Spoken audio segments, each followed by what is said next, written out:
সুস্বাদু কিচেনে সবাইকে স্বাগত। চলে এলাম আজকে একটা নতুন রেসিপি নিয়ে। চলুন তাহলে দেখেন আজকে রেসিপিটি। আজকে বানিয়ে নেব রেস্টুরেন্ট স্টাইল বা ধাবা স্টাইলে ডিম তরকা রেসিপি। এর জন্য প্রথমে আমি এরকম এক প্যাকেট আমি তরকার প্যাকেট নিয়েছি। এখানে প্যাকেটের সঙ্গে মশলা আছে। এখন প্যাকেটটা কেটে নিয়ে আমি এখানে একটা বাটির মধ্যে মশলাটা আমি আলাদা করে রেখে দিচ্ছি। যখন এটা রান্না হবে তখন আমি ব্যবহার করব। এখন এটা ভালোভাবে পরিষ্কার করে ধুয়ে নেব। এটা পরিষ্কার করে ধুয়ে নিয়েছি, জলটা দেখে বোঝা যাচ্ছে জলটা একেবারে পরিষ্কার হয়ে গেছে। এটা আমি সারা রাত্রি ভিজিয়ে রেখে দেব একটা ঢাকনা দিয়ে। এখানে মোটামুটি 5-6 ঘন্টা মিনিমাম ভিজিয়ে রাখতে হবে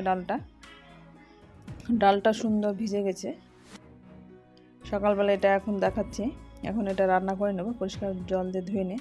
এখন একটা আমি প্রেশার কুকার নিয়েছি। প্রেশার কুকারে এটাকে নিয়ে বাটিতে যতটা ভেজানো ছিল তার ডবল আমি এটা জলটা দিলাম।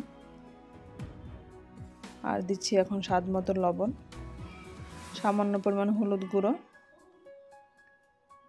এখানে চাইলে আপনার হাঁড়িতে এটাকে সেদ্ধ করে নিতে পারেন। আর দিচ্ছি 3টা তেজপাতা, 3টে এলাচ দিয়ে এটা প্রেশার কুকারে আমি 3টা সিটি দিয়ে ওভেন বন্ধ করে দিয়েছিলাম। অন্যদিকে ওভেন একটা কড়াই বসে আমি দিয়ে দিলাম সরিষার তেল। সরিষার তেলটা গরম হয়ে গেছে। এখন দিয়ে দিলাম পেঁয়াজ কুচানো। 2টা পেঁয়াজ আগে থেকে কুচিয়ে রেখেছিলাম, সেটা এখন দিয়ে দিলাম। পেঁয়াজটা যাতে তাড়াতাড়ি ভাজা যায় বলে সামান্য পরিমাণে লবণ দিলে এখানে তাড়াতাড়ি ভাজা যায়, তাই আমি অল্প পরিমাণে লবণ দিয়ে দিয়েছিলাম। এদিকে প্রেশারের ঢাকনাটা খুলে আমি দেখাচ্ছি ডালটা খুব সুন্দর সেদ্ধ হয়ে গেছে। এদিকে পেঁয়াজটা ফুল ফ্লেমে আমি এখন ভেজে নিচ্ছি। এখন দিয়ে দেবো জিরা। এটা হাফ চামচেরও কম আছে। এখন জিরা ফ্লেভারটা খুব সুন্দর আসে, তেলের মধ্যে ভাজা হয়ে যাবে।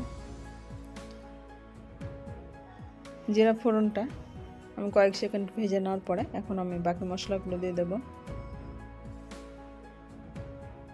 এখন দিচ্ছি রসুন বাটা, আদা বাটা, লঙ্কা বাটা। এখানে লঙ্কার পরিমাণটা আপনার কম বেশি করে নেবেন, যেমন ঝাল খাবেন সেই হিসেবে দেবেন। আমি এখানে হাফ চামচেরও বেশি কাঁচা লঙ্কা বাটা দিয়েছি, যেহেতু এখানে লাল লঙ্কার গুঁড়ো আমি ব্যবহার করছি। এখন দেবো হলুদ গুঁড়ো। আমি সেদ্ধ করার সময় হলুদ দিয়েছিলাম, তাই এখানে অল্প পরিমাণে হলুদ গুঁড়ো দিলাম। আর হাফ চামচ জিরা গুঁড়ো, হাফ চামচ ধনে গুঁড়ো। এখানে মশলা পরিমাণটা যেমন আপনার ডাল দেবেন সেই হিসাবে দিতে হবে। আর সামান্য পরিমাণে লবণ, বিট লবণটা কিন্তু অবশ্যই দিতে হবে। বিট লবণে কিন্তু তরকার টেস্টটা অনেকটাই বাড়িয়ে দেয়।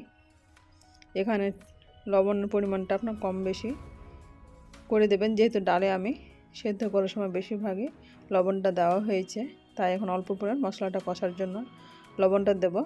পরে আমি টেস্ট বুঝে আবার লবণ যদি প্রয়োজন হয় তাহলে দেব। এখন আমি দিয়ে দিলাম লাল লঙ্কার গুঁড়ো। এখানে চাইলে আপনার লাল হওয়ার জন্য ধাবাতে যে লাল রঙের হয়ে থাকে এখানে বেশ লাল লঙ্কার গুঁড়ো ব্যবহার করা হয়। মশলাটা আমার কষা হয়ে গেছে, তেল ছেড়ে গেছে দেখে বুঝতে পারছেন। এখন আমি দিয়ে দিচ্ছি টমেটো পেস্ট করে নিয়েছি, মানে টমেটো একটা হ্যান্ড মিক্সারের সাহায্যে এরকমভাবে গ্রেট করে নিয়েছি, তাতে দিয়ে দিলাম। এখন আমার এক্সট্রা জল ব্যবহার করার প্রয়োজন হচ্ছে না, যেহেতু টমেটোটা থেকে জল বেরিয়ে যাবে। এটা গ্রেট করানো আছে, কুচানো আছে টমেটোর, তাড়াতাড়ি এটা জলটা বেরিয়ে আসবে এবং কালারটা বেশ সুন্দর আসে। এখন এটা ঢাকা দিয়ে আমি মিডিয়াম ফ্লেমে রেখে দেব। টমেটো দেওয়ার পরে কিন্তু মশলাটা বেশ ভালোভাবে কষা হয়ে গেছে, তেল ছেড়ে গেছে সাইড থেকে। এখন দিয়ে দেব 2টো ডিম। ডিম দুটো আমি ভালোভাবে মশলার সঙ্গে এরকমভাবে হাতাটার সাহায্যে ফেটিয়ে নিচ্ছি।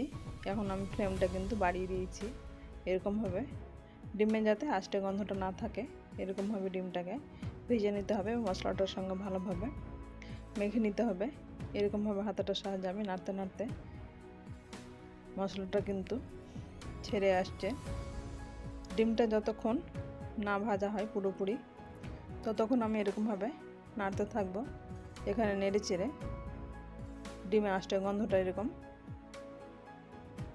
আর থাকবে না। এরকমভাবে নাড়তে নাড়তে মশলাটা প্রায় শুকিয়ে গেছে। এখন আমি যে মশলাটা ছিল তরকা প্যাকেটের মধ্যে আমি সেই মশলাটা ব্যবহার করছি। এখন তরকা মশলা আলাদা পাওয়া যায়, সেটাও আপনারা চাইলে ব্যবহার করতে পারেন। আমি সেটা দিয়ে হোমমেড আমার ভাজা মশলা আছে সেটা আমি দিয়ে দেব। আমার সবগুলো মশলা দেওয়া হয়ে গেছে। এখানে চাইলে আপনার কাসুরি মেথিও ব্যবহার করতে পারেন। আমার কাসুরি মেথি নেই, আমি এটা মশলা আর হোমমেড মশলাটা দিয়ে তরকাটা আমি তৈরি করে নেব। এর মশলাটা ভালোভাবে কষা হয়ে গেছে। এখন যে জলটা আছে তরকা সেদ্ধ করার সময় যে ডালটা ছিল, ডালের যে জলটা, সেই জলটা আমি দিয়ে এক্সট্রা আমি কোনো জল আর ব্যবহার করছি না। এখন মশলাটার মধ্যে জলটা দিয়ে কিছুক্ষণ কষে নেওয়ার পরে বাকি আমি তরকারিটা ঢেলে দেব। এখানে তরকার মধ্যে বিউলি ডাল, মাসকলাই ডাল যেটা থাকে তার জন্য কিন্তু অনেকটাই এখানে কালচে কালার হয়ে যায়। এখানে লাল লঙ্কার গুঁড়ো, কাশ্মীরি লঙ্কার গুঁড়ো এবং টমেটোটা ব্যবহার করার কারণে কিন্তু অনেকটাই কালারটা চলে আসে। এখন তরকারিটা দেওয়ার পরে এক্সট্রা আর কোনো আমি জল ব্যবহার করিনি, যে জলটা দিয়েছি সেটাই কিন্তু এর মধ্যে ব্যবহার হচ্ছে। এখন এরকমভাবে আমি এটা একটু জাস্ট ফুটিয়ে নেব, মশলাগুলো যাতে ডালের ভেতরে এরকমভাবে ঢুকতে পারে। এখানে আমি 3 থেকে 4 মিনিট মতো ফুটিয়ে নেওয়ার পরে এখন ধনেপাতা কুচানো উপর থেকে ছড়িয়ে দেব। উপর থেকে এটা ছড়িয়ে দিয়ে হাতা দিয়ে একটু নেড়ে চেড়ে এটা ঢাকা দিয়ে আমি ঢাকনাতে 2 মিনিট মতো মিডিয়াম ফ্লেমে রেখে দেবো, যাতে ধনেপাতাটা ভালোভাবে সেদ্ধ হয়ে যায়। অন্যদিকে আমি একটা ছোট্ট কড়াই নিয়েছি, তাতে আমি দিয়ে দিলাম সরিষার তেল।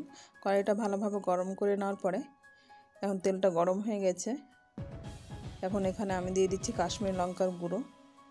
এখন ওভেনটা কিন্তু অবশ্যই বন্ধ করে দিতে হবে, যাতে তেলটা এবং মশলাটা না পুড়ে। এখন আমি সার্ভিং বাটিতে একটা উঠিয়ে নিলাম। এখন গার্নিশিংয়ের জন্য কিছুটা ধনেপাতা কুচানো ছড়িয়ে দিয়ে এখন এরকমভাবে রুটির সঙ্গে সকাল বিকেলে কিংবা রাত্রে যে কোনো সময় এরকম ঝটপট বাড়িতে তৈরি করে নিতে পারেন। সঙ্গে সালাড থাকলে তারও বা জাস্ট জমে যাবে।